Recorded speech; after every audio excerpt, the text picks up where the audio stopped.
आज आहे 2026 मधली पहिली अंगारकी चतुर्थी। बऱ्याच जणींचा आज उपवास असेल, माझा सुद्धा उपवास आहे।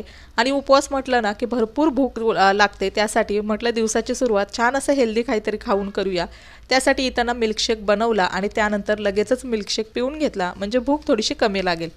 दुपारी नारळ पाणी सुद्धा आणून ठेवलं होतं, नारळ पाणी घेतलं आणि नारळ पाणी आणतानाच ना गणपतीसाठी आवडणारी अशी जास्वंदाची फुलं भेटली, ती सुद्धा घेऊन आले।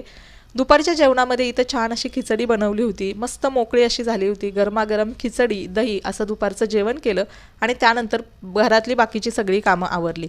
आता चतुर्थी आहे, त्याच्यामुळे मला मंदिरात सुद्धा जायचं होतं, त्यामुळे दुपारी लगेच माझी तयारी केली आणि मंदिरामध्ये सुद्धा जायला निघाले।